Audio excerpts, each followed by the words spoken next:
Powerball 2024. Let's go! Freedom, freedom, I can't move.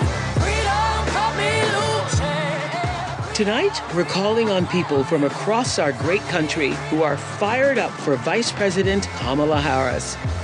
After an electrifying Democratic National Convention, Kamala Harris raised record-breaking campaign donations, became a viral sensation, and then the world watched her step into her power and dominate that debate. You're not running against Joe Biden, you're running against me. In an unprecedented surge, grassroots coalitions have organized in lightning speed, creating a tidal wave of support. Black women, were you in the meeting last night? It all started the night Kamala Harris announced her candidacy. The advocacy group Win with Black Women, a collective of thousands of Black women leaders from around the country, founded by Joteka Edie, hosted a Zoom call to support the campaign. Within hours, they raised $1.6 million and had so many people on the line, they almost broke Zoom, y'all. I was on Zoom with 44,000 other Black women who were all focused on getting this woman to the White House. Win with Black Women was the original spark that inspired over 100 other groups to organize their own Zooms for Kamala, like Win with Black Men, White Women Answer the Call, White Dudes for Harris, Jewish Women for Kamala. Be the badass Jewesses that I know you all are. Comics for Kamala. She is the president America needs. Swifties for Kamala. First of all, I am a Swiftie. Even cat ladies for Kamala. Come on, cat ladies! Tonight, for the first time, we are uniting all the groups together in one place with a single purpose: elect Kamala Harris, President of the United States. Thank you. God bless you, and may God bless the United States of America.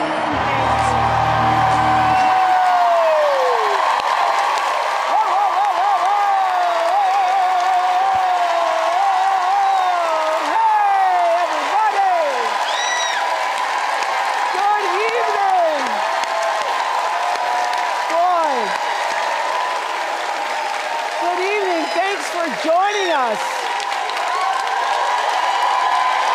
Thanks for joining us. Everybody on screens, thank you. Thanks for joining us for this very special event, Unite for America!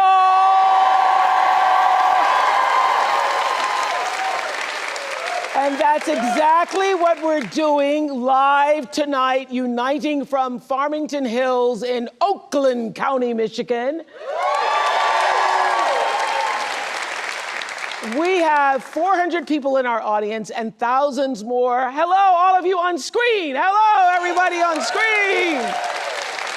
Thousands more joining us on screen. And I am here because I care deeply about the future of our country. And I know that all of you do too. You care about the future of our country. And we just saw on this tape this grassroots, people-powered movement behind Kamala Harris has unleashed a unifying force unlike anything we've seen in politics in a very long time. And I know lots of people are feeling it because it actually is hope and joy rising.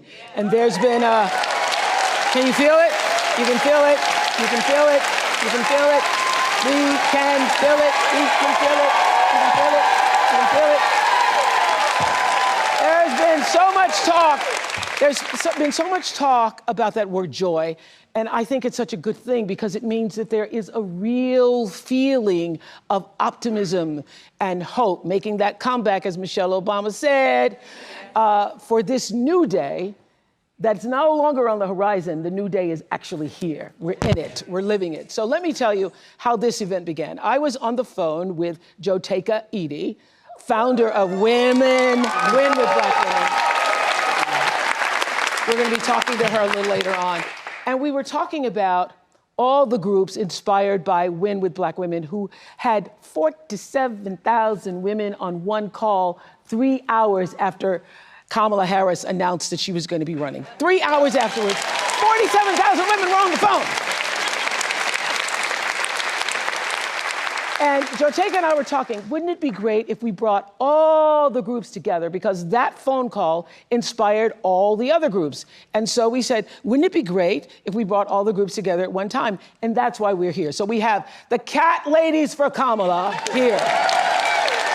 Rural Americans for Harris. Caregivers for Kamala. Train lovers for Harris Waltz. I didn't know there were train lovers. Train lovers, chefs for Kamala, love that group. Republicans for Harris, love that group even more. We've got Swifties, where are you? Swifties for Kamala!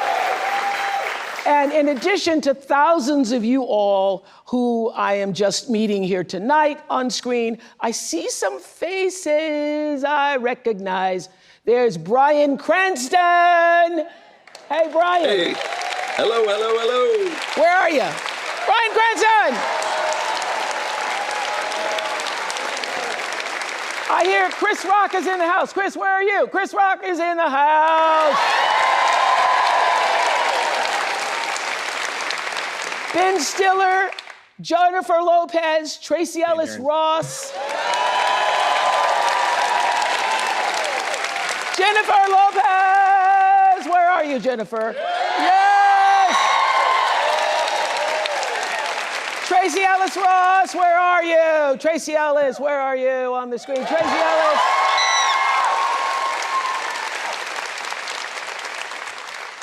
Julia Roberts, where are you?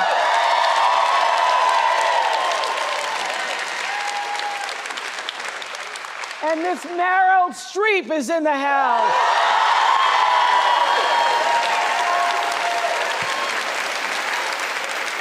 So glad to have all of you familiar faces and those of you who are not yet familiar to all of us. Okay, Bryan, so happy to have you here tonight. Bryan Cranston, what do you want to say? Why did you want to join us here tonight? I'm just smiling from ear to ear, Oprah. I have never felt this much joy and optimism in a campaign in a long time. So I'm just so appreciative of Kamala to be able to bring back that sense of optimism and to squash the cynicism and the vitriol and the rancor that just seems to be floating all around Washington. And I hope that we're going to ride this wave into Washington. I'm here to support. I can't be happier than this candidate. I think she's going to be a terrific president. Thank you, Bryan Cranston. So, thanks, Bryan. Thank you so much for joining us all the way from London. Chris Rock, so it's the middle of the night there. You're the one who told me, remember, Chris and I ran into each other this summer, and Chris, no matter where you meet him, he's funny. He goes, there's going to be weeping in the streets. Are we ready for the weeping in the streets?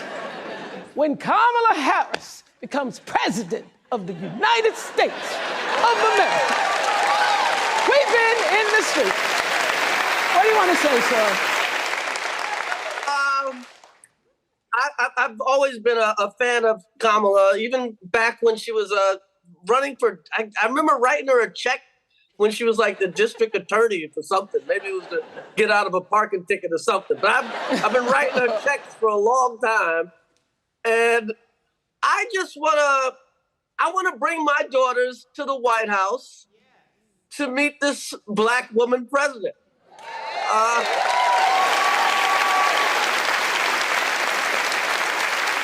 That's a reason. That's a reason. That's the reason. I think she would make a great president.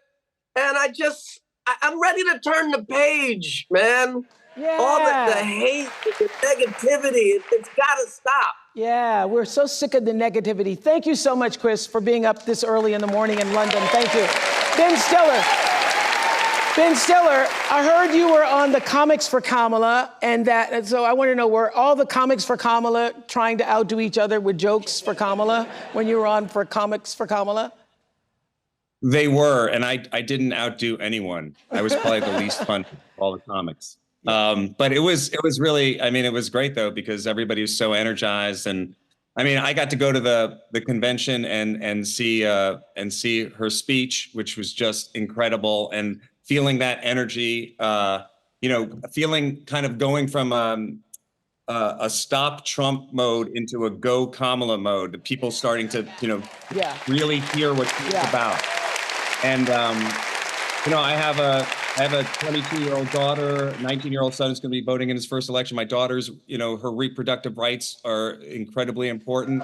Standing up for. Thank you, Ben. Thank you, Ben. And I think standing up for, I think what Chris said, we're ready to turn the page. Thank you, Ben Stiller. So we are all together, united for one cause, and that is to get out the vote for Kamala Harris. Joteka Edie is here, and you describe Win with Black Women as a collective love letter to ourselves. I know you all been doing this a long time. I was on a lot of calls with y'all in 2020, but we ain't never seen nothing like this before, right? Stand up, tell us, what is happening? Explain the power of what happened 3 hours after Kamala, we knew that she was going to step into this candidacy. First of all, Oprah, this is amazing to just be united. And that night, Black women everywhere, we knew one thing. We wanted to gather in our joy, and we knew that we needed to get to work. And on that night, Black women, the 44,000 on that Zoom, and the additional 50,000 Black women and our friends that joined to watch that Zoom, what we knew was that it was a moment in our country to show what Black women have always done. That love letter that I often speak of,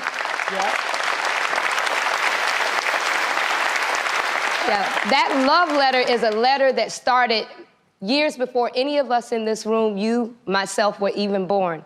And it started by Black women years ago who knew this moment would be here. But they worked, and they knew they wouldn't see it, but one day we would. And I just think that it is an honor for all of us to be able to usher in this moment, knowing that those who watered this mighty field are now allowing us to eat of the fruit of the trees that is there. Thank you so much. And so, as I said, that call from Win with Black Women is what inspired all the other groups. So White Dudes for Harris raised a bunch of money. Lead organizer Ross Morales Roquetto is here, right? Ross? And I hear that my producer told me you've been working in politics a long time, and that really for more than 20 years, and that you said you hadn't seen anything like this. I haven't seen anything like this since 2008, when President Obama was elected. And when he got elected, it was about a newness and a hope. This time, it's about an exuberance and an excitement that you only get from hard-fought wins and hard-fought losses and knowing what's at stake. And that's why we're not going back. That's why we're not going back. We're not going back.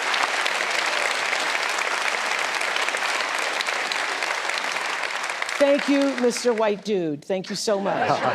Khalil Thompson is the founder of Win with Black Men. Khalil, what do you want Black men to know about this election? Well, thank you, Oprah and Ms. Winfrey, for allowing us to be here and share in this amazing moment tonight. Brothers, men who are watching this and enjoying this moment, you have a choice. I choose experience and fortitude over something else.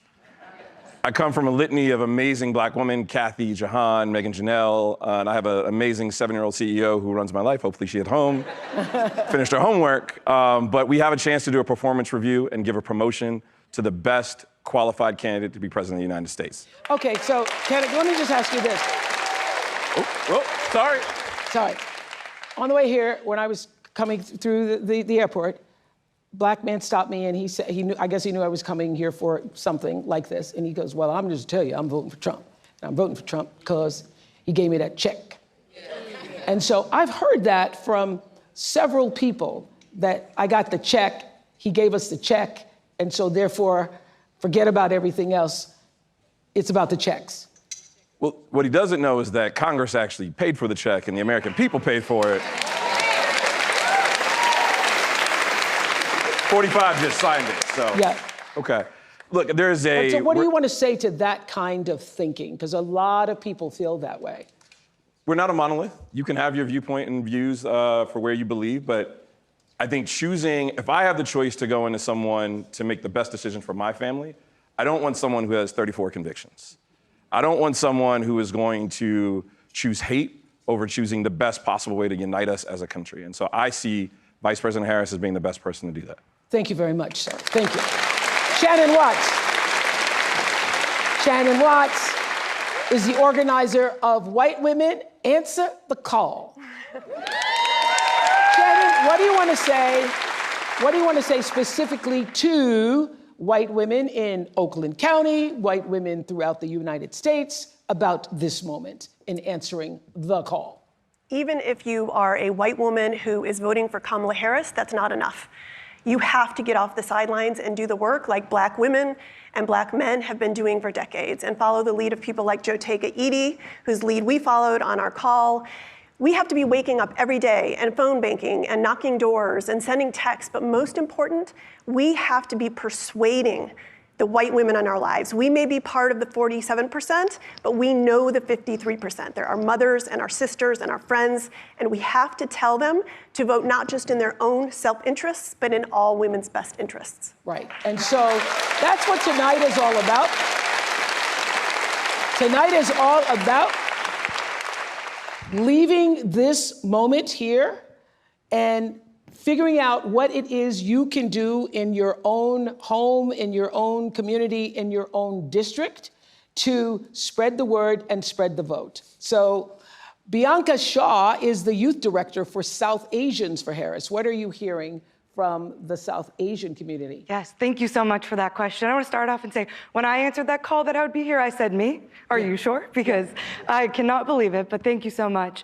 South Asians for Harris, we are an official, AANHPI campaign affiliate with the group, and I just want to say that the aunties, the uncles, the students, we're coming out in numbers we've never seen before, out to mobilize for Kamala Devi Harris in this campaign, because not only does she represent, our South Asian heritage, our love for Italy, but she also represents the values that, our parents, our grandparents immigrated to this country to keep and maintain. And she does that so well, and we need to maintain that. Thank you. It's about the values. I'm with you. Thank you. Okay, before the Vice President joins us, I want to bring out a local Michigander. I love saying Michigander around here. She's known as Big Gretch. Please welcome Michigan Governor Gretchen Whitmer. Big Gretch. Fresh in the new dress. Yeah, that's Big Gretch. Throw that bump on her face, because that's Big Gretch. We ain't even about to stretch. Gretchen Whitmer.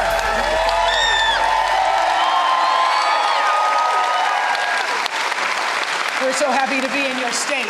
Thank you. I'm glad you're here. Yes, and we want everybody who can vote, obviously, to vote, but it's very important for women. So what do you want to say to women? Well, this is going to be a big, close race. Michigan is always tight. We know we're feeling good, but we got to translate that feeling into action. We deserve a leader who is strong and kind.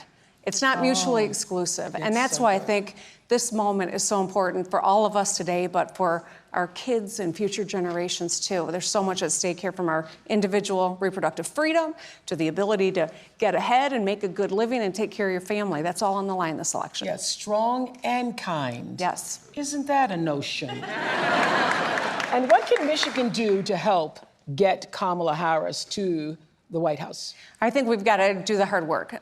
In 2016, we were short 11,000 votes. That's 2 votes per precinct, which tells you that a conversation you have with a loved one or a neighbor or a fellow parishioner, whomever in your life you can talk to, we've got to do it. Do something, as Michelle Obama said at the convention. Well, this is what we're doing tonight. We're doing something. Thank you for allowing us in your Thank you. state. Thank you so much. Thank you so much. Have a seat there. Thank you. Right there.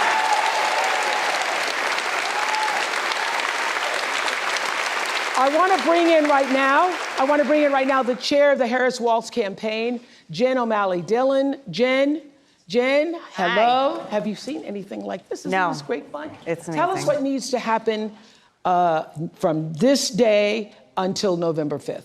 So first of all, this campaign is so inspired by the grassroots organizations that have come together like this, and it is making us stronger as a campaign to work together. We wouldn't be here without them today.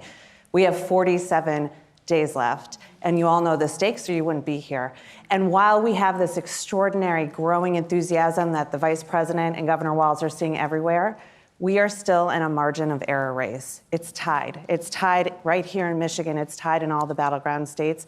So it's going to take all of us to build a pathway, many pathways to 270 electoral votes. That's what we're focused on in the campaign.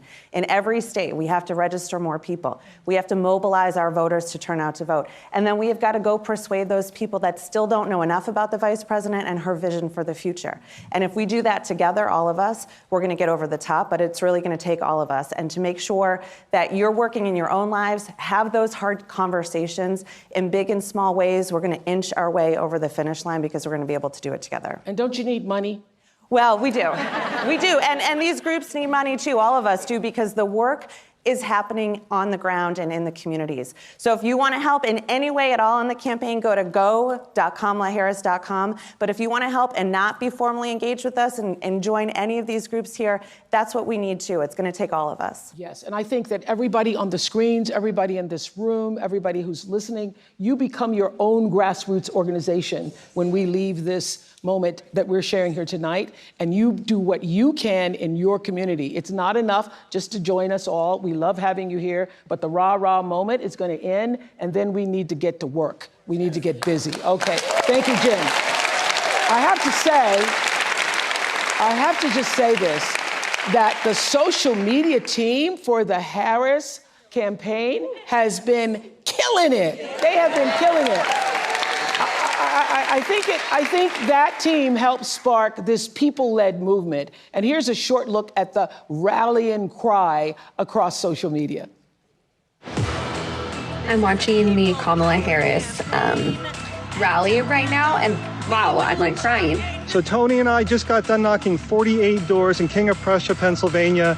Majority, if not all, independent Republican libertarian doors. Republicans for Harris is growing explosively too. We just need to get back to a place in this country where we can have disagreements and have them still be respectful. I'm here with Richard, a 77-year-old registered Republican who's going to be voting for Kamala Harris. They're eating the dogs, the people that came in. They're eating the cats. They're eating the pets of the people that live there. Obviously, a narcissist just doesn't stand for anything that I stand for. What issues are most important to you personally? First of all, not electing a felon to the White House. I'm voting Harris Walz and a blue ticket all the way. In 2020, only 50% of young eligible voters actually showed up, and that was record-breaking. So if you really want to be brat, you better be showing up in droves in November. We are with her. Right. And she's with us. I voted for Nikki Haley in the primary. I'm going to be voting for Kamala Harris. That's the right choice for America in 2024.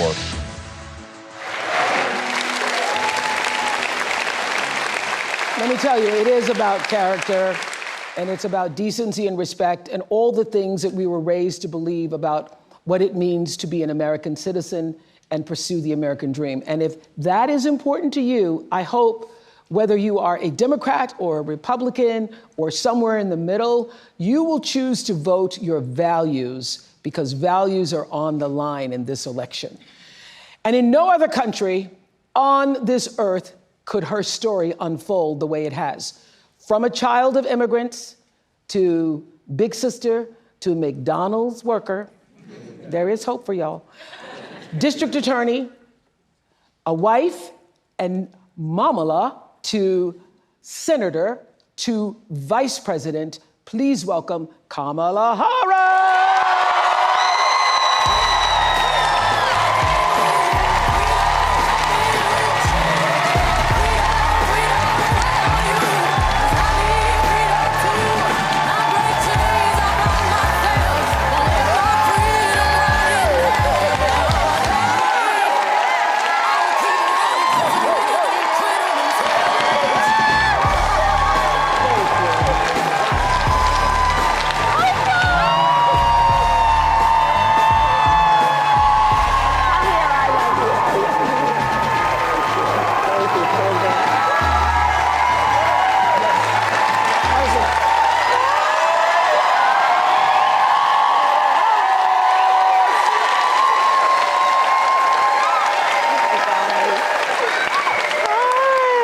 So welcome to... Oprah! Hello! Madam Vice President. Hello. Welcome to Michigan. It's so good to be back. And Governor, thank you for everything you are and everything you do for the state. Thank you. Well, thank you. Can you see this? We have 1,000 screens here representing people from all over the country. Hi, everyone. Can you my feel? goodness. Can you Yes. feel? Can you feel it? Can you feel the joy rising in here? I can, and I have to tell you, there's so much that I love about our campaign because it really is about the people. And I look around at these screens, Oprah, I look at who's in the room, and this is America. This is America. You know, I was saying with a group of friends earlier, I think in this moment where we've dealt with so much that I think is quite exhausting around powerful forces that would try and divide us and try us to have us as Americans pointing fingers at each other. Yes. That this movement that is about reminding each other that we have so much more in common than what separates us is so critically important. And this is about the strength of who we are as Americans. And this movement that we're in about, as I like to say, seeing in the face of a stranger a neighbor. Yes, yes, right? yes, yes. An extension of love thy neighbor, that you literally in the face of a stranger see a neighbor. Yes. And approach each other with that level of dignity and grace and kindness. Well, that's exactly what happened with the Win with Black Women. I know you've known Joe Taker for many years. Thank you, my That's dear. exactly what happened. She started it. They had the big It's call. your fault. They had the big call and then said, let's open the door. Yeah. Let's open the door and invite everybody else in, and everybody actually came. Organically. Yes. Organically. Like, this is the beauty of our country. You know, there's so much at stake in this election. And ultimately, the question before us is, what kind of country do we want to live in?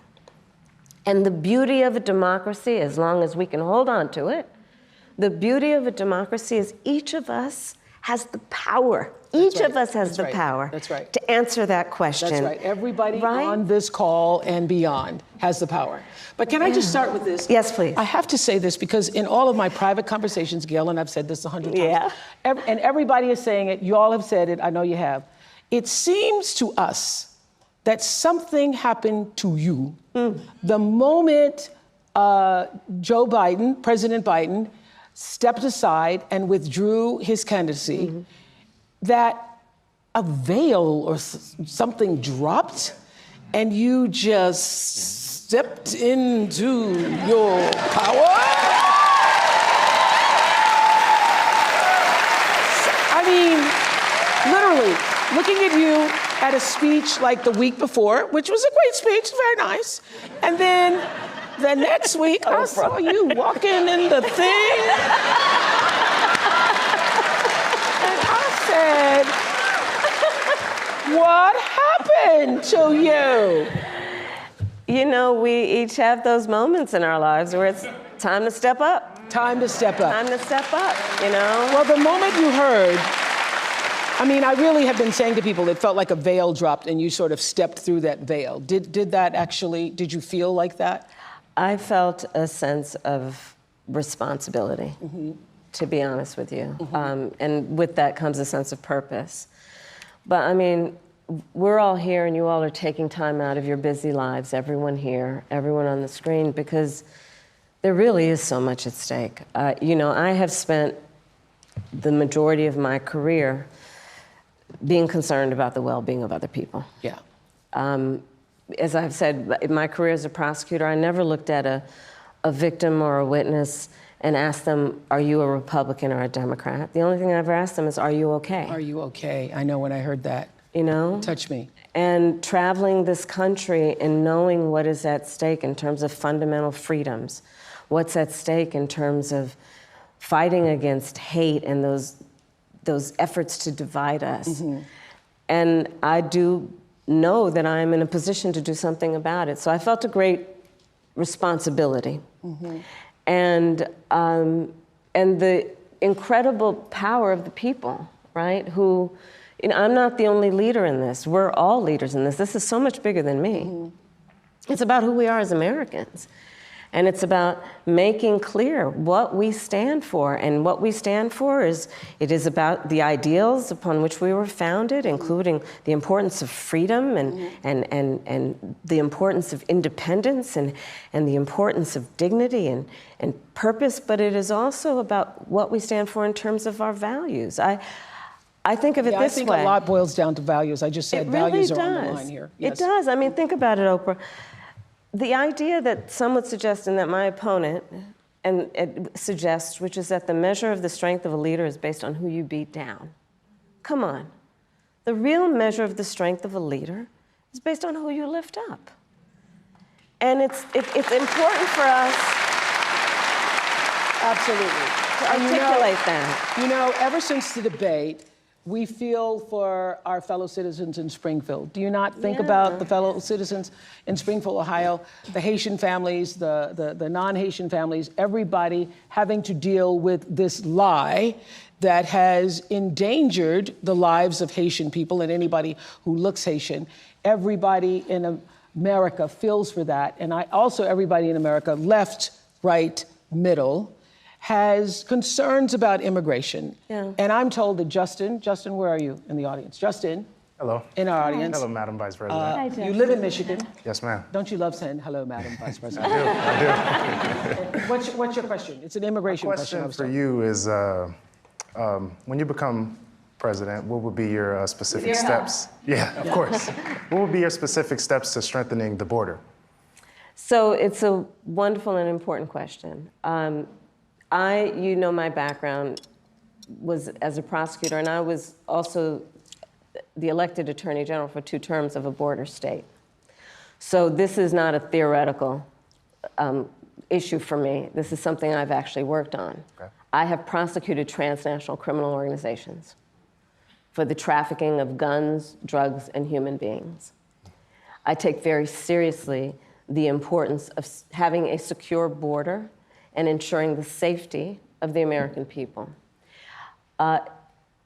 Sadly, where we are now can be traced most recently back to the fact that when the United States Congress, members of the Congress, including some of the most conservative Republicans, came up with a border security bill.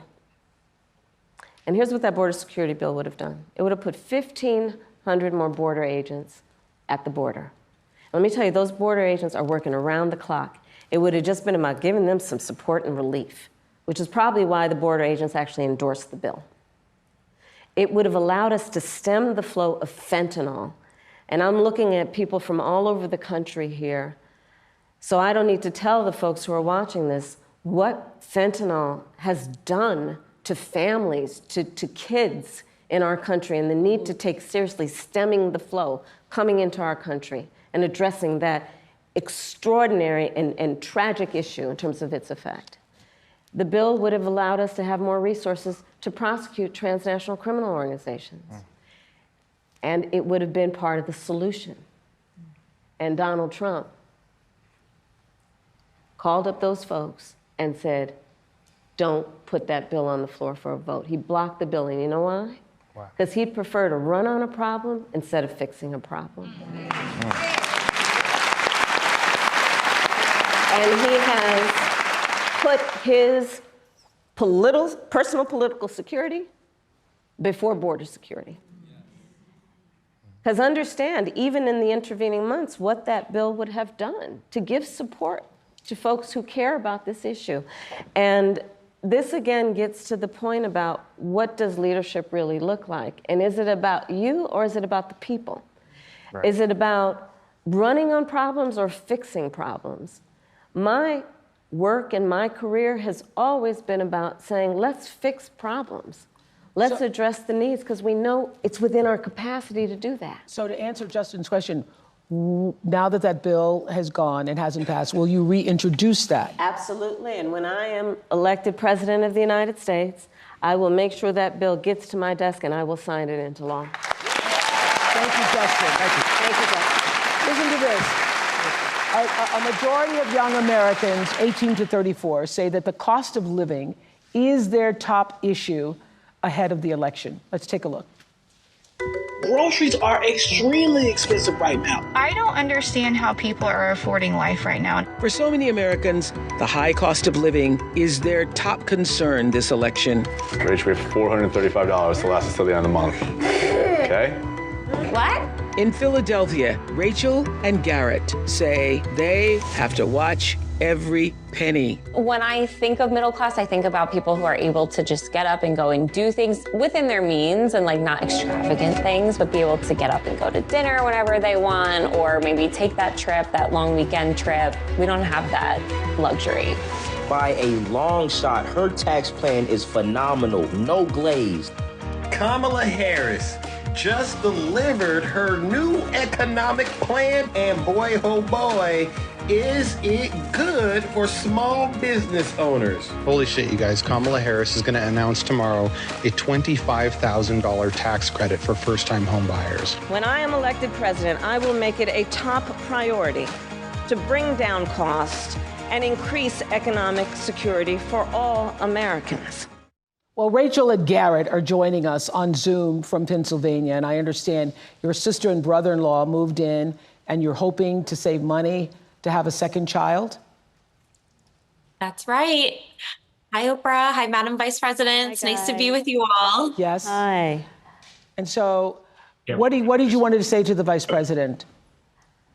So, Madam Vice President, we are, like many, many young Americans, just experiencing a very high cost of living. We ended up giving up our apartment, moving in with our parents, who were so gracious to take us in for over a year so that we could save money and ultimately buy a home, because that's what we thought the American dream was, to get married and buy a home and have a baby. And now here we are, and our mortgage is incredibly higher than what we thought it would be. And my sister and our brother-in-law are living with us right now so that they can hopefully one day do the same. And while it's beneficial for us because they help us pay off some of our mortgage, it's also beneficial for them because they can save on cheaper rent. But we really would love to know what your plan is to help lower the cost of living. Yeah, first of all, thank you both for being here. And yours is a story I hear around the country as I travel. And in terms of both rightly having the right to have aspirations and dreams and ambitions for your family, and working hard and finding that the American dream is, for this generation and so many recently, far more elusive than it's been. And we need to deal with that. And there are a number of ways. One is bringing down the cost of everyday necessities, including groceries. So that's why I'm taking on, for example, price gouging, which is when, most companies and corporations are good, but for those bad ones, they take advantage of people, especially during a pandemic or extreme weather, and they end up jacking up prices, and there needs to be accountability and consequence for that. So I'm going to be taking on price gouging. But it's also about dealing with what we need to do around home ownership, right? So as someone mentioned during this film, look, I grew up a child of a mother who worked very hard. She raised me and my sister, and she saved up, and by the time I was a teenager, she was able to buy a home. And we grew up actually for a long time in an apartment on top of a child care center that was owned by the woman we called our second mother, because she helped my mother raise us. And she was a small business owner, Miss Shelton. So I'll bring all this together to tell you, the way I think about it is, one, when people work hard and have a dream of buying a home, we should give you the opportunity to be able to do that, which is why part of my plan is for first-time homeowners, buyers, to have a $25,000 down payment assistance to buy your first home. Because people just need to be able to get their foot in the door, and then you'll do the hard work. Part of my plan is what we need to do to support small businesses, because my second mother was a small business owner, and I love our small businesses and our small business owners.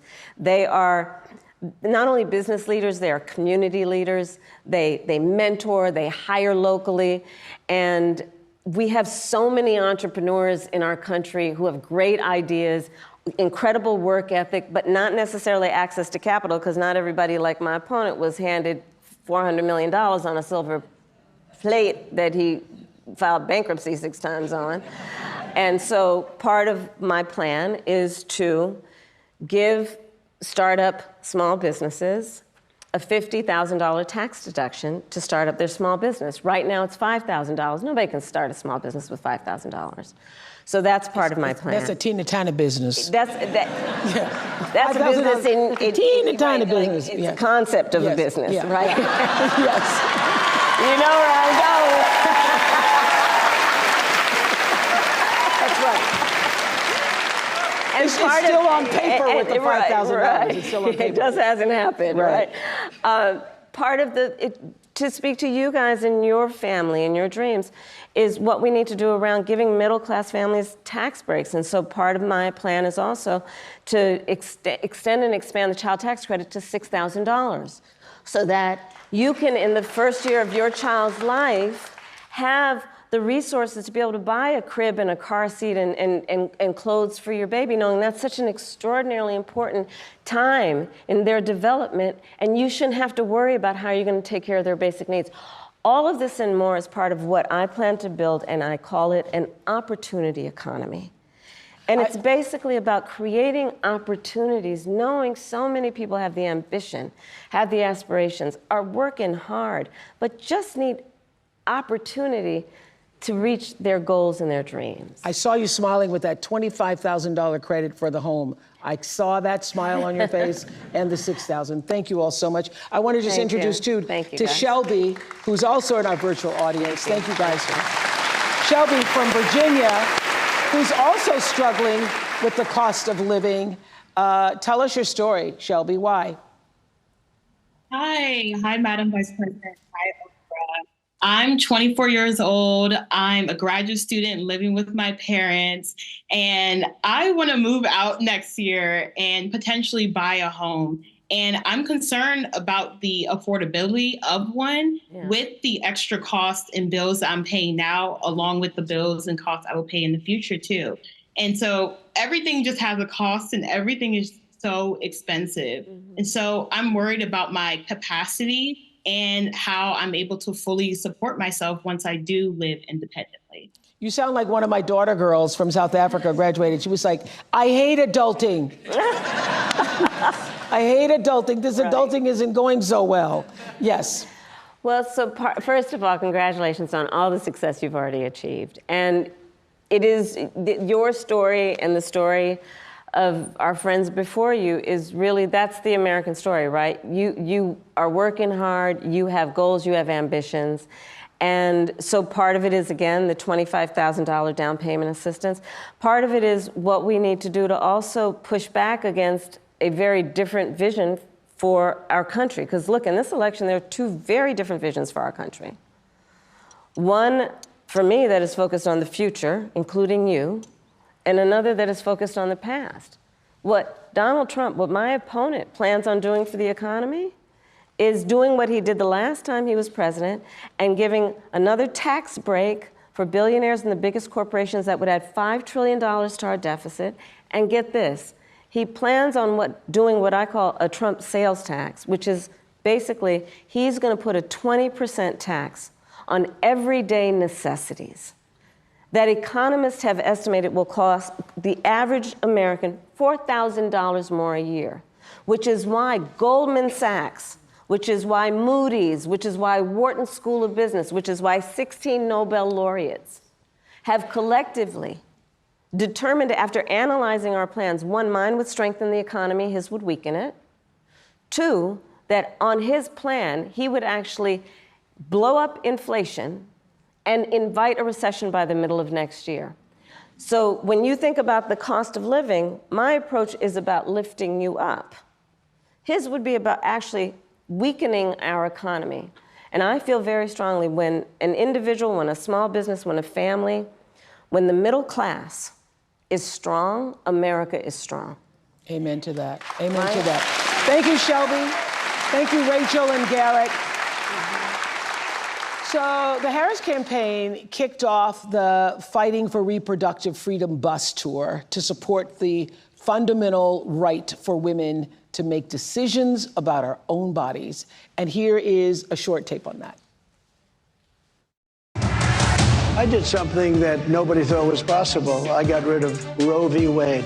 After Roe v. Wade was overturned, Tennessee put forth a ban immediately that banned all abortion with no exceptions. Abortion bans are not pro-life. They are pro-poverty and pro-inequality. It's been over 2 years since a 5-4 ruling by the Supreme Court ended Roe versus Wade, the landmark case that provided nearly 50 years of abortion rights across the United States. Since then, abortions have been banned in over a dozen states. Many women and doctors say the limits on reproductive rights have forced them into unimaginable situations. These policies do not reflect evidence-based medical practice. They do not keep my patients safe. According to the gender equity policy, women who live in states where abortion is banned are up to 3 times more likely to die during pregnancy, during childbirth, or soon after giving birth. I nearly died, all because of Donald Trump's Supreme Court justices overturning Roe v. Wade. So for the millions of you who watched the Democratic National Convention, you will remember Hadley Duvall telling her incredibly powerful story. And in case you didn't see it, here's just a brief look. Growing up, I was an all-American girl. Varsity soccer captain, cheerleading captain, homecoming queen, and survivor.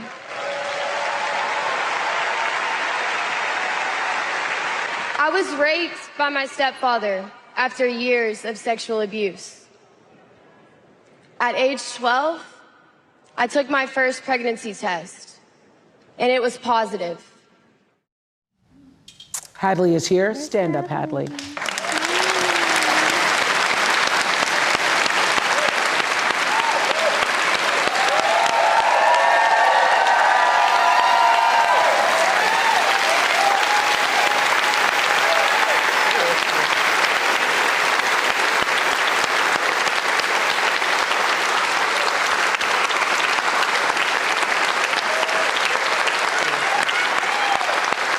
I can tell you, we are all standing up because we are so impressed by your courage to stand up and share your story. Where did that come from, the strength to do this? Because I'm sure you thought long and hard before deciding to go public with your story.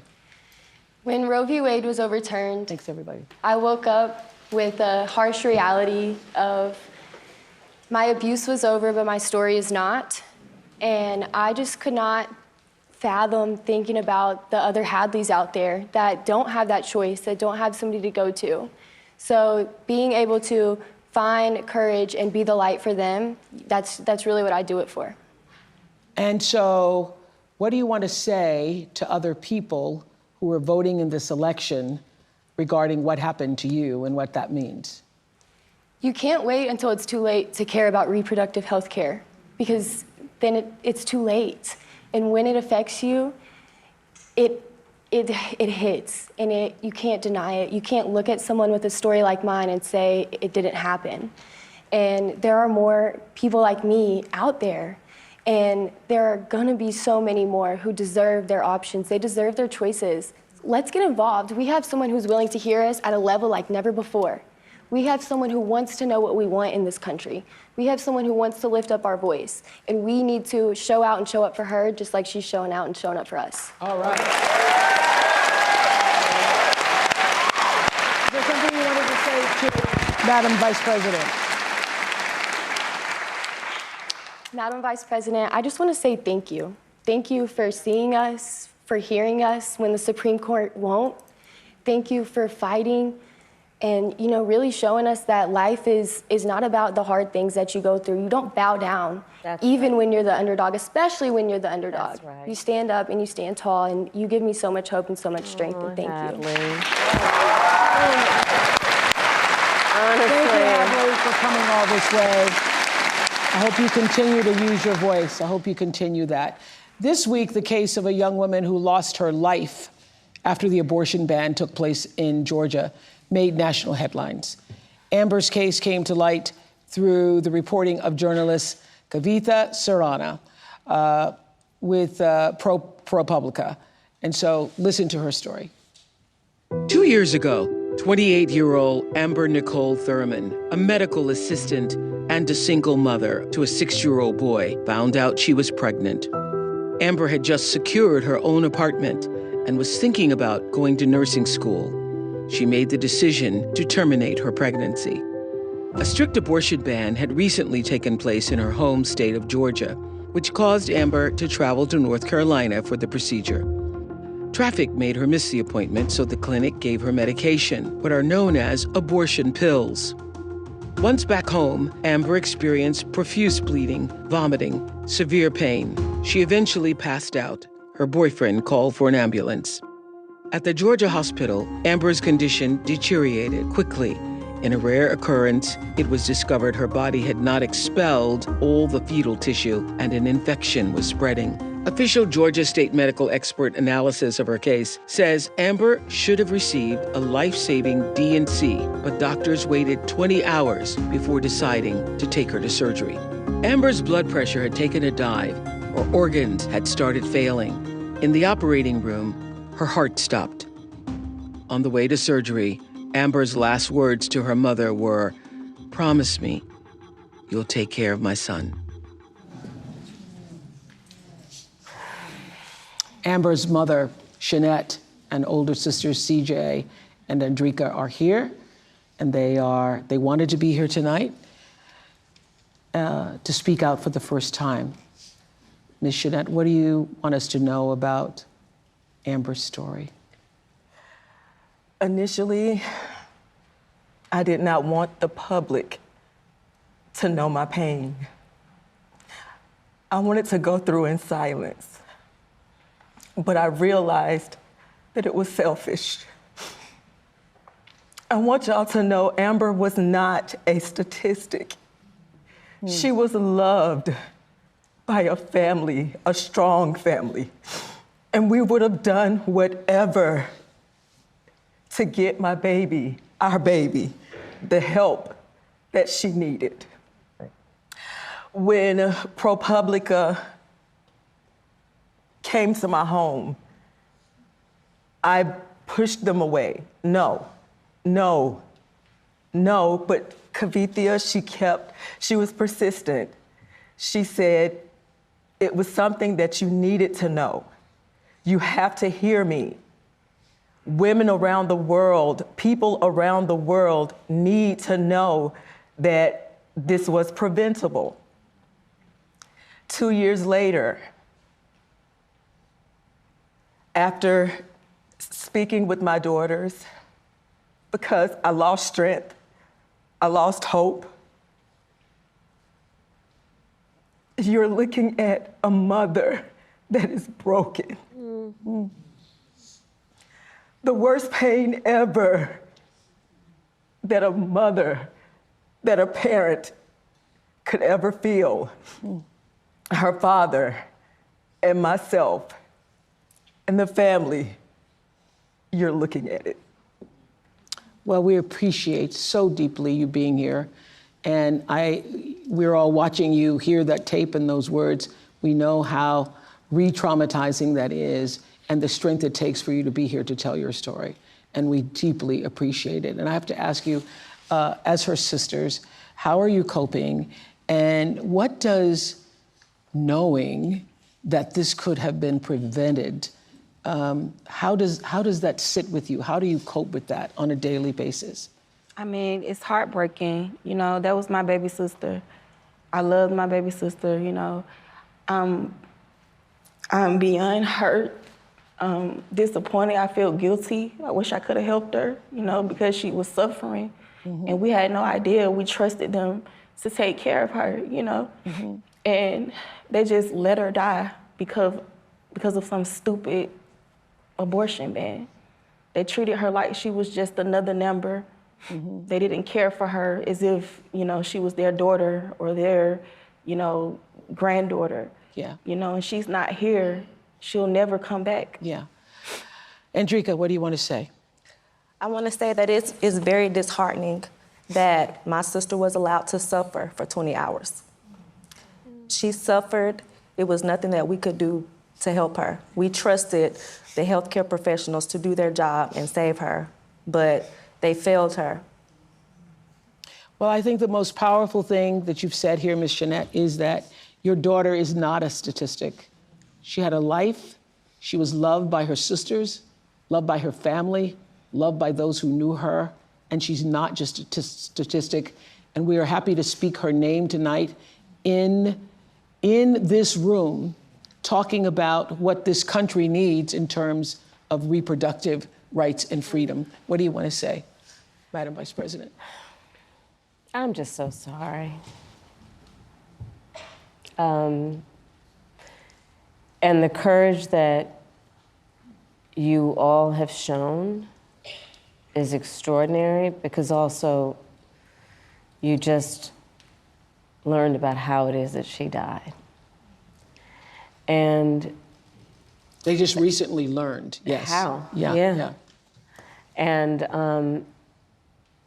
And Amber's mom shared with me that the word over and over again in her mind is preventable. Yeah. Preventable. That word keeps coming to her. Mm-hmm. And this story is a story that is sadly not the only story of what has been happening since these bans have taken place. And, just to step back in terms of how we got here, the former president chose 3 members of the United States Supreme Court with the intention that they would overdo the protections of Roe v. Wade. Mm-hmm. And they did as he intended, and in state after state, including yours, these abortion bans have been passed that criminalize healthcare providers. In a couple of states, prison for life, Oprah. Prison for life in a couple of states for a doctor or a nurse who provides health care. And so it seems very apparent even when the mother's life is in danger. But see, here's the problem with that. Here's the problem with that.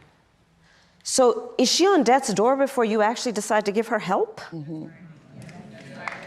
That's the problem. Is that what we're saying? Yeah. That you've got to prove you're on death's door. Like literally a doctor or a nurse has to say, she might die any minute, better give her now care. Mm-hmm. Because otherwise I might go to prison for life in some cases. Mm. Think about what we're doing in terms of saying that certain people who are in these state houses, and then starting with the former president of the United States, think they're in a better position than a doctor or a nurse to determine when their patient needs medical care. This literally, and Amber's story highlights the fact that among everything that is wrong with these bans and what has happened in terms of the overturning of Roe v. Wade, it's a healthcare crisis. It's a healthcare crisis that affects the patient and the profession. And going back to Hadley's story, and Hadley, you've been so remarkable in telling your story and being so strong in the way you do it. And both of these stories really, I mean, the courage for it out of pain. So just like in 2020, this is going to be won by a field margin. It's on us to roll up our sleeves and do the work. Let's make phone calls and knock on doors. Go to go.kamalaharris.com to join this people-powered movement. That way, when we look back, we won't just be remembering how we felt, we'll be remembering what we did. Woo! I love that. I love that. Y'all, I love that. That's a big takeaway, because we're all feeling really good right now. But what really matters is, what are we going to do? Absolutely. What are we going to do? Thank you so much, Star. I see somebody else on the screen, Julia Roberts. Hi, Julia. Hi. Hi. I heard you were so excited you wanted to be here tonight. Why? Well, first of all, Oprah, thank you for hosting this, because I guess if I started a voting club, it would be conversationalists for Kamala. Yes. Because to talk, to listen, to be heard, to have this back and forth is so unique in this campaign to beautiful, wonderful Kamala Harris, who I've had the good fortune of knowing. And I am a mother of 2 kids. This is their first chance to vote in an election. And I couldn't be more excited for them to have the legacy to say that their first vote they ever cast for president was for you. I have just chills saying that out loud. Are you all going to the polls together? Are you organizing a party? Are the Motors having a poll party? What's happening? I wish we were all going together. In fact, you know, they're in college, so we will be separated on the great day, but in spirit united always for what we believe in and what we, you know, I feel like it's interesting. We talk so much about being Americans united for something, but this has become such a global representation of our country and what we stand for. And I get to travel internationally a lot. And I want people to say, oh, you're American? And not, oh, how's it going over there? You know? Yes. So I want to get back to that space. Exactly. Thank you, Julia. Exactly. Thank you. And hey, there's Tracy Ellis Ross coming up there. Tracy, now listen, if anybody should have a voting party, I think it should be at your house because you have great parties, girl. I just want to say hi, hello, Madam Vice President. It's just an honor. I actually have never met you, which is crazy. And hi, Oprah.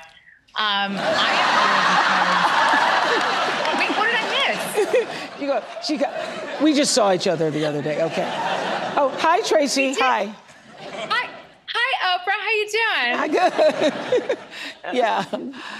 This is exciting, though, isn't it? Isn't it exciting? It's exciting. It's exciting because I believe in democracy. I believe in the future of our country, in reproductive freedom, bodily autonomy, women leading. I believe in decency. The idea of leading with joy and kindness has always been in my DNA. And I'm here both for the seriousness of this election, but the joy with which it is being handled. It is stunning. And then I also really want to remind everybody, it hasn't been mentioned, but voting up and down the ballot is incredibly important. Your freedom and your daily life are all the way up and down that ballot. People are policies, and we need the right people in all areas, all positions. And then I would like to say to you 2 women, thank you for what you represent, because as a 52-year-old childless woman, I want to say to the people who think that a woman's worth is measured in her baby count, I mean, shout out to all the amazing mothers, but the childless women have been mothering the world and elevating culture as aunties, godmothers, teachers, mentors, sisters, and friends, and the list goes on. And you do not need to push out a baby to help push humanity forward. Amen to that. Thank you so much, Tracy Ellis Ross. Thank you so much. So another important issue this election is, of course, our safety. And just 2 weeks ago, our country experienced yet another horrific school shooting. Watch this. It's 10:30 a.m. at Robb Elementary in Uvalde. The school is recognizing my 10-year-old daughter, Lexi, for receiving all A's. 30 minutes later, a gunman murders her, 18 classmates and 2 teachers. In the last 25 years, there have been 417 school shootings in the United States, and more than 383,000 students have experienced gun violence while at school. More children and adolescents are killed by guns each year than anything else nationwide. Just 2 weeks ago, Appalachia High School in Winder, Georgia, became the latest area to face every parent's worst nightmare. Tonight, breaking news as we come on the air, the deadly high school shooting, 2 students and 2 teachers killed. Police and parents racing to the scene outside Atlanta. Oh my goodness. There is a shooting at my granddaughter's school. We had to drag our teacher's body into the classroom. We heard him take his last breath. We live in a country where 383,000 children have been exposed to gun violence. Now just sit with that number for a second. It's a number until it's your child. Mm-hmm. This is not normal, y'all. Yep. This is not normal, and this is not right. Other people in other countries do not have this issue. We, Americans, we have to do better. We have to do better. We cannot continue to just settle for our thoughts and prayers. Lives are being destroyed. Right. 15-year-old Natalie Griffith and her parents, Doug and Marilda, are here. And Natalie, we are so sorry to know that you too have been added to that number because you were in algebra class when you were shot twice by a 14-year-old fellow student. We're so glad that you lived to tell your story. And so how are you tonight? Well, before that thing, the video, I was very happy. I still am very happy to be here and to tell my story and what happened, because it was a terrible thing. Mm-hmm. And it should not have, what's it called? Where were you shot? Where were you physically shot?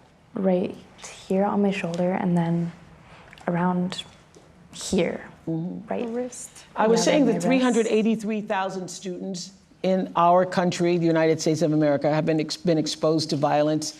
That same scene that you experienced in your school. Had you all been having, drills or preparation for what should happen? Should there be a shooting? I've had intruder drills and fire drills and stuff. In my old schools, we've had a fire drill at Appalachia, but it was the first 2 months of the school year. We hadn't had an intruder drill yet, so we weren't even completely sure where to go in the classroom. We all I remember being huddled. So I was watching your mother, even just when that tape was coming on. It's still very much PTSD, very much traumatic. You're still reliving it. And how has it been for you? How were you notified that there was a shooting at the school? I was notified by a friend. Mm-hmm. She called me, I was at work. Mm-hmm. And she called me and she said, "Do you know about the shooting?" With the school that she goes to, the Appalachia. I said, "No, I don't." And then she said there was a shooting at the Appalachia High School. My heart just dropped. My heart just got so heavy, and I could not stop. I had to leave. I told my coworkers, I gotta go. I have to leave. And the first thing I did is drop my knee on the floor and just start praying.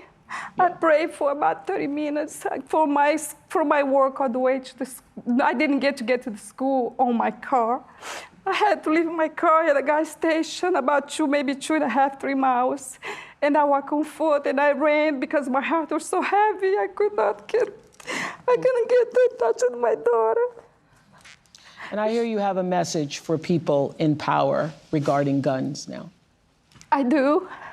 I want to finish that story because no parent should go through this. I want to just finish what, the experience. You do not know what feels until it's you. Yes. All those numbers that you show on the TV, a lot of people, they're here are mothers. What are we doing about this? What are we doing? Let's make sure that everybody listens. Let's make sure that everybody hears it. The whole world needs to hear that we women that have our children, we have a job. That job is to protect our children. That job is to protect our nation. That job is to protect our country. We cannot leave. We cannot let that go on. We have to stop it. Where I was asking earlier, where are those people? All the shooting, where are they? They needed to make a noise. I'm ready to make a noise about this, and I'm ready to stop it. Because no one knows what feels when you can't find your child, when you call her and she's not answering. And when I went through it. You know, it's just me that knows it. And I'm sure, I'm so sorry for those that lost, the child that actually died. I can actually hug my child. My child is here, and I gave all this praise to the Lord. Our Father in heaven saved my child. You know, but the other two mothers, they lost their kids, and the other teachers that died. You know, those people are suffering like I'm suffering. I'm very sorry for them. I'm very sorry that they lost their loved ones. And you have a message for the people in power. Yes, the people in power. Let's make it a change. Let's make it happen. Let's make, you know, let's just not hear about this. Who wants to just hear about this? We gotta change it. We gotta make it happen, you know? And Doug, I hear you're not a registered Democrat, but you now say it doesn't matter what side of the aisle you're on when it comes to this issue. What change do you want to see now that it has affected your family?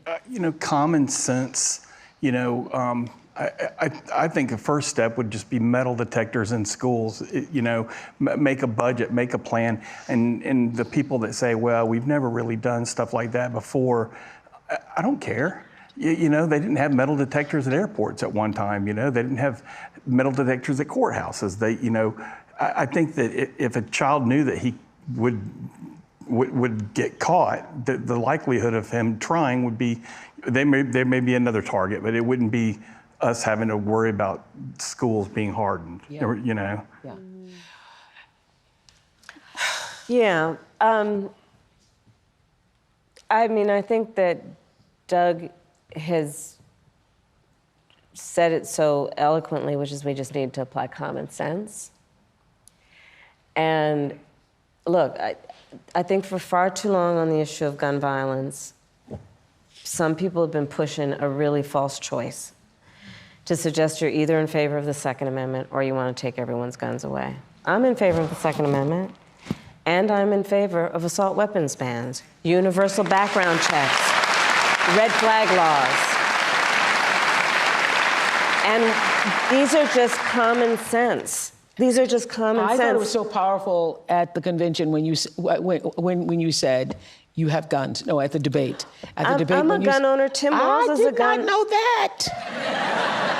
If somebody breaks in my house, they're getting shot. Sorry. Yes, I hear that. I hear that. Probably should not have said that. But my staff will deal with that later. Yeah. But you have been a gun owner for a while. Yes, I have. Yes. But here's my point, Oprah, is that I'm not trying to take everyone's guns away. I believe in the Second Amendment. But we have to agree that, look, I did last fall a college tour with college-age young people, so I also did trade schools. And packed audience every time in their auditorium, and I would ask, please raise your hand if at any point between kindergarten and 12th grade you had to endure an active shooter drill. Almost every hand went up. It was bone-chilling. Yeah, this is the way our kids are living. Yeah. And think about it. You know, I grew up, we had fire drills only. Well, I grew up in California, we also had earthquake drills. But the fact that our children are sitting in a classroom where they should be fulfilling their God-given potential and exploring the wonders of the world, and some part of their brain realizes somebody could bust through that classroom door with a weapon, with an assault weapon. And let's all agree that the trauma, so many children, even those who have not directly experienced the tragedy. Just being in the environment. I cannot tell you the number of young people who, I mean, our kids had active shooter drills. They're concerned that there might be somebody who would kill them while they are at school. This is not the sign of a civil society, and it doesn't have to be this way. It does not have to be this way. But we need to have the courage to act. I mean, look, my opponent, when he was told and knew about a shooting of a young girl, you know what he said? Get over it. Get over it. No, we're not getting over it. No, and to the point, everyone should have a sense of collective responsibility for the children of our community. Yes. And understand their right to live and be safe. I have personally prosecuted homicide cases. I know, I've seen autopsies. I've seen what these weapons do to the human body. And we've got to agree that, in particular when we're talking about something like an assault weapon, it's literally designed to be a tool of war. It has no place on the streets of a civil society. It's designed to kill a lot of human beings quickly. And there are things we can do. I mean, thankfully, over the last 3 years, we've done some, but it is common sense. It just seems like common sense we would see this. I think and so. I think that the majority of Americans agree with you that we do not want assault weapons in the hands of children and other people who have no business with those types of weapons. Right. We know this is true. So we thank you, Natalie, and your family for being here. And good luck in that marching band this year. I hear you're going to go out for the marching band still. Thank you for inviting us. Thank you. Unfortunately, it's a sad moment for us, but I wanted to make sure that, we came because we needed to be heard. And we needed to, change has to be made, and we're ready to fight for this. Thank you. Thank you. Okay, we want to hear what's going on in another battleground state. Tracy is a regional organizing director in Nevada. Tracy, tell us how things are going for you. Hi. Hi, everybody. I'm Tracy Lee, a regional organizing director in Nevada. I am the silver state this year because there's so much on the line. From healthcare to lowering costs, these issues impact all of us. My team and I have been building relationships with voters across this state because here in Nevada, we know that enthusiasm alone does not win campaigns. Organizing does. So all of you watching tonight can become organizers, whether you talk to your sister, a roommate, or a grandparent about why you're so excited to vote for Vice President Harris. You are organizing and energizing other supporters. So please go to go.kamalaharris.com to find ways to help and enjoy the rest of tonight's event, and let's get to work. Let's get to work. Let's do something.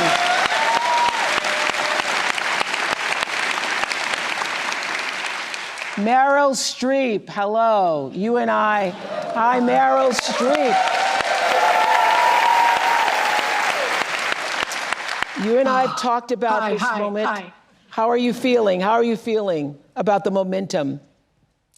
Oh, man. This has been overwhelming to have the privilege to sit in and listen to the testimony of the people here.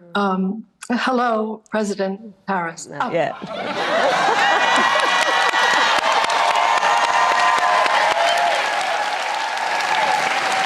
"47 days. 47 days, yes. From my mouth to God's ear. And hello, Oprah.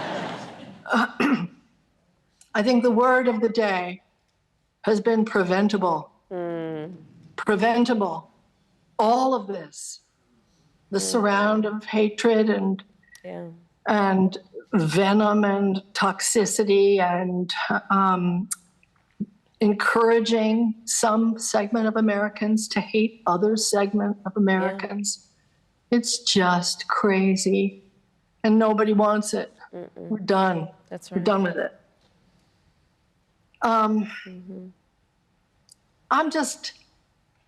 I wanted to ask you, I can't believe I have this opportunity. I probably never will again. If I have a little Debbie Downer moment, because actually, I think you're going to win. I'm sure you're going to win. But what happens when you win and he doesn't accept it? And you know that there's going to be this long slog of shenanigans. And I'm wondering how we get to that moment, how we preserve certification on January 6th. Because if it doesn't happen, it'll be maybe thrown back to the legislatures of the states. And I've been working with state government citizens campaign, which is sgcamerica.com. So they're great. They're doing the unglamorous down ballot work of promoting those candidates, because I'm worried about it, and I wonder if we're ready for January 7th, 8th, 9th, and what happens? What happens?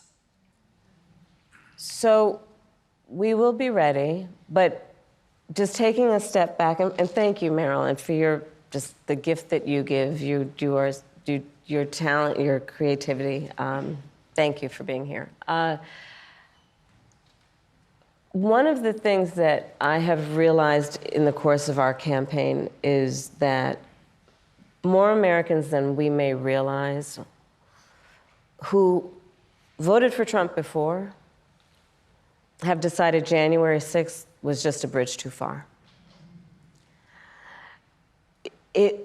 When we reflect and think about what January 6th was, where the President of the United States, sitting in the Oval Office, incited a mob, a violent mob, to attack the United States Capitol, such that 140 law enforcement officers were injured, some were killed. To try and upend a free and fair election where the American people voted, that was a bridge too far for a lot of people. And we have sadly now seen how far he could go. And I think there is absolutely no tolerance whatsoever for the vast majority of Americans for that. And they've seen the lies. They understand, for example, almost every court case, I think every court case where he's challenged an election, he lost. I said on the debate stage, look, because he's having a very difficult time, obviously, processing the fact that 81 million people fired him, right?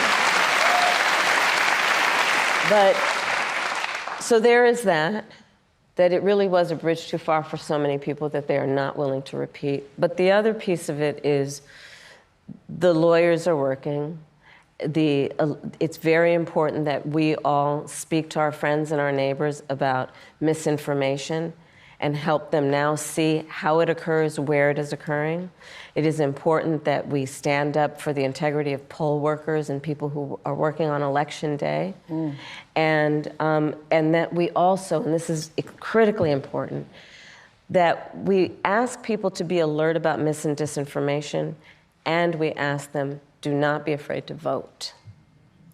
Because I think there is also something quite insidious about these attacks on the electorate in these various forms that are intended to convince people that their vote won't matter. And in that way, there's a little bit of reverse psychology going on here, and let's just make sure nobody falls for it. Your vote does matter, and we cannot let anyone ever take our power from us. We can never let anybody silence us. And when we get those votes out, starting soon, early voting is already going to start this week, I think, through November 5th. And let's make sure everyone votes. And we are going to have a good election day. We're going to fight for the integrity of the people's voice and for our democracy. And, you know, I'll just mention earlier, a couple of folks talked about what this means in terms of the world. You know, as Vice President, I've met over 150 world leaders, presidents, prime ministers, chancellors, and kings. And the thing about representing the United States of America is when we walk in those rooms around the world, we have historically and traditionally been able to walk in those rooms, chin up, shoulders back, with the self-appointed and earned authority to talk about the importance of democracies. People around the world are watching right now. Because you see, the thing about walking into a room and being a role model is people watch what you do to see if it lines up with what you say. And in that way, the consequences of this election are directly going to impact the American people and people around the world. That's what we're fighting for, and those are the stakes. And that's why we're going to win, because we know what we're fighting for, because we know what we stand for. Thank you, Meryl. So, thank you, Meryl. What is on your heart to say to the American people as we have 47 days until November 5th? What's on your heart? To say to particularly those people who are still undecided or maybe indifferent or on the fence still. We love our country. I love our country. I know we all do. That's why everybody's here right now. We love our country. We take pride in the privilege of being American. And this is a moment where we can and must come together as Americans, understanding we have so much more in common than what separates us. Let's come together with the character that we are so proud of about who we are, which is we are an optimistic people. We are an optimistic people. Americans, by character, are people who have dreams and ambitions and aspirations. We believe in what is possible. We believe in what can be. And we believe in fighting for that. That's how we came into being. Because the people before us understood that one of the greatest expressions for the love of our country, one of the greatest expressions of patriotism, is to fight for the ideals of who we are, which includes freedom to make decisions about your own body, freedom to be safe from gun violence, freedom to have access to the ballot box, freedom to be who you are and just be, to love who you love openly and with pride, freedom to just be. And that's who we are. We believe in all that. And so this is a moment where we stand knowing what we are fighting for. We're not fighting against. It's what we're fighting for. Thank you. Thank you, Madam Vice President. Thank you. And I want to say, thank you, Madam Vice President. I also want to say, thank you, Joe Taker. Thank you, Joe Taker. Who started the gatherings on Zoom and all of the grassroots. Now, each of you listening tonight, you become your own grassroots organization to go forward and do something, coming together for the largest Zoom call we've all ever had. Thank you so much. And I just want to say, for all of you watching who are still on the fence, you're in the middle, you're independent as I am, or whether you're just still don't know what you're gonna do. This is the moment for all decent people, all caring people who want the best for yourself and you want the best for other people. This is the moment for people who are tired of all of the bickering and all of the name calling, people who are exhausted by the craziness and the made up stories and the conspiracies. This is the moment. You want to get on with your life because you know that we can do better and that we deserve better. You know this. I know you know this. I know you feel this. I know this is what you're saying amongst yourselves. It's in all the conversations that we're having, that you're having. And we're better than this. We're better. We're better. And we want to create a world where our children will be safe in school again. And as my friend and mentor Maya Angelou always said, when you know better, you got to do better. Thank you. So let's do better and vote for Kamala Harris. Thank you to all of our special guests. Thank you for sharing your stories, for being here, Ms. Shanat. Vice President Harris, we thank you. We hope you keep fighting for us and the country we deserve to have. Thank you so much. Thank you.